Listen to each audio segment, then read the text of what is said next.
한 주 기업 뉴스 리뷰 주간 기업 기상도입니다. 내년 경제 성장률이 1%대로 급락한다는 전망이 쏟아지더니 대기업 절반은 내년 국내 투자 계획이 없거나 미정이란 소식이 더해졌습니다. 호황 누리던 증권가엔 감원 칼바람도 분다는데요. 심란했던 한 주 기업 기상도 출발합니다. 첫 맑은 기업, 포스코, 현대제철 등 화물연대 파업 최대 피해 업종, 철강 분야 대기업들입니다. 파업 철회로 막힌 물류 뚫렸습니다.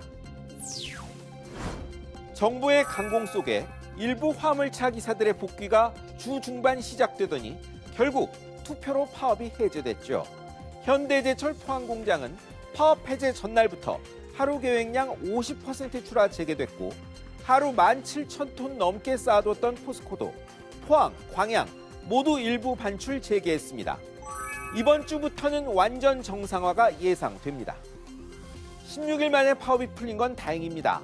다만 파업 원인인 운송 조건 개선이란 숙제 못 풀면 사태는 반복될 수 있습니다. 다음은 현대카드와 한국, 나이스 정보통신 등 카드 결제 관련 기업들입니다. 애플페이 도입이 성큼 다가왔습니다. 삼성페이의 대항마 애플페이가 금융감독원 약관 심사 통과했습니다. 내년 초 도입 유력합니다. 이 소식에 애플과 배타적 계약을 맺은 현대카드가 주목받았고요. 새 고객 등장 예고에 가맹점과 카드사 연결하는 부가가치 통신망 업체 한국, 나이스 정보통신도 주가가 강세였습니다. 다만 애플페이 쓸 수 있는 단말기가 있는 카드 가맹점이 10%에 불과한 데다 애플답게 카드사의 높은 수수료 요구에 얼마나 영향이 클지는 봐야 합니다. 이제 흐린 기업입니다. 반대로 애플 때문에 흐린 LG전자로 시작합니다. 애플카 출시 차질에 시장이 실망했습니다. 애플이 완전 자율주행차 포기하고 출시도 2026년으로 1년 늦춘다는 소식이 있었죠. 기술 난제에 핵심 인력 퇴사 겹친 탓입니다. 불똥은 자동차 전장을 미래의 먹거리로 여겨왔고 자회사 LG 마그나 통해 애플카의 주요 역할 예상됐던 LG전자로 튀었습니다. 당일 주가만 7% 급락했습니다. 주가는 둘째치고 사업계획 일부 수정도 불가피하다는 우려 때문입니다. 꿈의 자율주행차, 아직 갈 길이 먼 것 같습니다.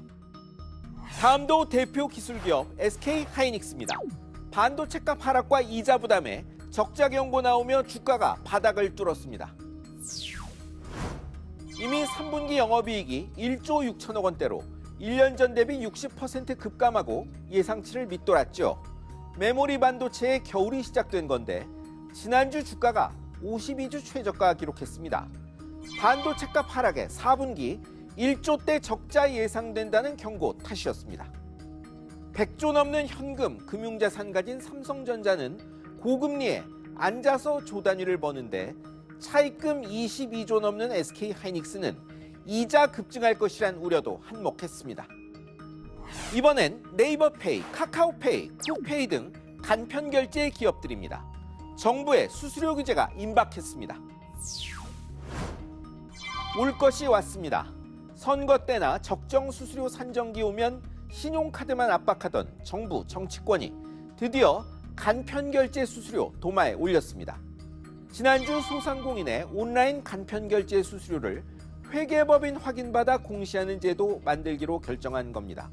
적정성 심사에 경쟁도 하란 이야기입니다. 급성장 거듭하는데 경쟁 상대 카드만 규제하는 기울어진 운동장 방치할 수는 없죠.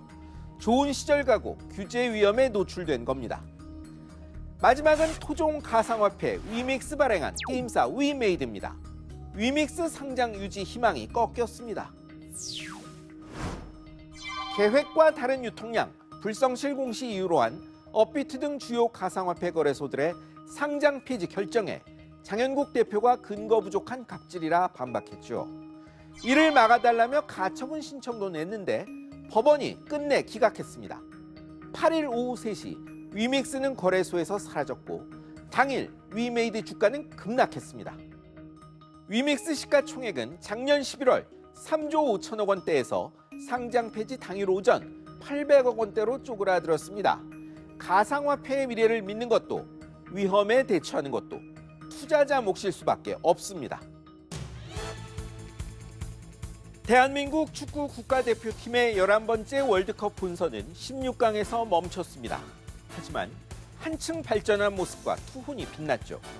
내년 경제가 어렵다지만 이런 자세만 있다면 위기를 도약의 발판으로 바꿀 수 있다고 믿습니다.